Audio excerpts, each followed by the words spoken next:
And bear this in mind that Matchroom Sport have a fight-by-fight arrangement with Dylan White. Isn't that weird? Why do we have... He's not tied up like the slave contract of yesteryear. When I was running boxing, it was much easier. We were slave traders. We had these guys and they were working for us and we was the boss. The pendulum has swung. Now I have to say, Mr. Dylan White. I have to be respectful. Okay. I don't know if y'all heard what he just said, so I'm going to run it back one more time. Check it out. And bear this in mind that Matchroom Sport have a fight-by-fight arrangement with Dylan White. Isn't that weird? Why do we have... He's not tied up like the slave contract of yesteryear. When I was running boxing, it was much easier. We were slave traders. We had these guys and they were working for us and we was the boss. The pendulum has swung. Now I have to say, Mr. Dylan White. I have to be respectful. And bear this in mind that Match... So what I'm wondering is, number one, what is the black dude smiling about? How can you be laughing at something when he's literally talking about you or talking about your brothers who was basically slaves? See, now I'm actually glad that this white man came out and said this, because so many of our people who are part of the 85% who are the dumb, deaf, and blind, they think we just on some conscious stuff. Y'all some hotep people, or y'all always trying to say the white man, the white man. No, there's a whole book called $40 Million Slave. All they basically saying is, yeah, you getting paid, yeah, you may be rich, but you just a rich nigga. You ain't got no freedom. You can't say what you want to say. You can't go where you want to go. In fact, there's a brother that I know that has even talked to NBA players, and they have told him that they're not even allowed to go to certain areas longer than 15 minutes. So you may wonder why they never able to actually go in and build anything. How come they not able to go in and actually do anything other than put a little fundraiser together, a little tax write-off, or, or put a new a gym in the center, or a gym in a community? Well, it's because during their contracts, or in their contracts, they have some of these things written in there. So I want us to start to think about that, family. How what he just said can be true for your life if you are an athlete, or even if you are a rapper, or even if we're just on a job.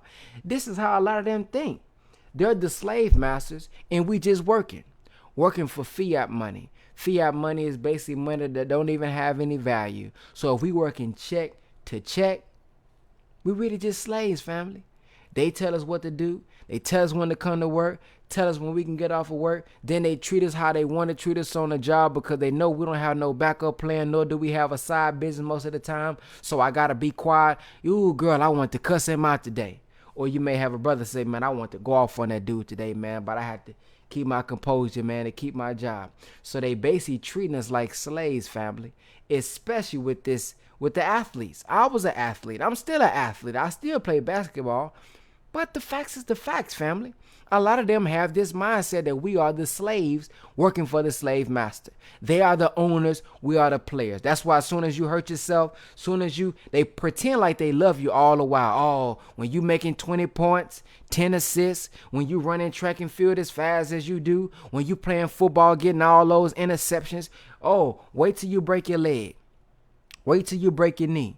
Watch how a lot of times, not saying all the time, but a lot of time, the communication will be over with, and they'll even cut you from the team. I'm sorry, sir. I got to go ahead and let you go. Nothing personal, just business. So if you look at the slave trade, when they was on that auction block, what was they doing? They looking at how tall is he? How strong is he? How fast is he? Trying to see how strong you are. Same thing with the NBA combine. Same thing with the NFL combine. They're looking to see how fast you are. They're looking to see how strong you are. They're looking to see what you're able to do for me. Now, they're going to give you a little money now.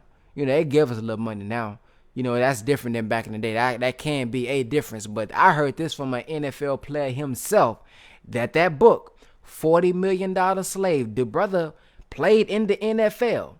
$40 Million Slave is a fact, family. A lot of things you can't do. A lot of things you can't say. I don't know if y'all remember, but Dwight Howard a couple years ago tweeted, "Free Palestine." That's all he said. All he said was "Free Palestine. And all that tweet had with about 2 minutes to live, and within about 2 to 5 minutes he had to apologize for what he tweeted. What is so wrong about that? So if y'all think I'm lying, family, y'all can do your research on the book $40 Million Slave, or you can listen to what this white man literally just said. They was the slave owners, and it's almost like they was looking and dealing with slaves. So do you want to be that slave, or do you want to be an owner, family? Comment below what y'all think about this, family. Follow me on Instagram at Brother Ben X. Follow me on YouTube at Brother Ben X. If you're looking at this on YouTube, like and subscribe. Y'all have a blacktastic day. Don't forget to comment what you think. What I said on the Breakfast Club, our artists and our entertainers are rich slaves. See, no, this is real. I watched you when it's time to go to the draft. I saw you running up and down, showing how fast you could make the turn. I saw you catching passes. I saw you doing things to show the owners who are Jewish that you had the physical prowess. What is my bid for this nigga? See, they put our great-grandfathers on an auction block. Look at this nigga, he's strong. Look at his muscles. They go and squeeze our behind and say, look at him, look at him. How much can I get for this Negro? So today, you're the richest slave, but he knows that you have money, but you don't know what to do with it. So after he uses you, till he uses you up, Come on, man. Come on. you go and in a few years, you broke. That's right. That's it. Yeah. 30 of the basketball teams are owned by members of the Jewish people. Yes, they are. 27 out of 30. Yeah, well, maybe the other 3 are hiding. Say, look, brothers and sisters, you're still on the plantation. See, the same old trick that they used with the sharecroppers. Do this, I'll give you an advance, and you pick that cotton, and at the end of the year, we'll settle up. And every time it came to settling up, we owed more, so we had to keep on picking. See, they're very wise people, very wise. They keep you stupid. You like bling bling, because bling bling makes you feel I'm somebody. Like when we would buy a Cadillac and have to sleep in it. We'd drive in the hood with our Cadillac, letting our other brothers who couldn't even walk hardly with Tom McCann shoes. Come on, Mr. Look at me. Look at me. Because everybody wants to be somebody. Come on now. And you thought that by having the finest car, wearing the finest clothes, Come on.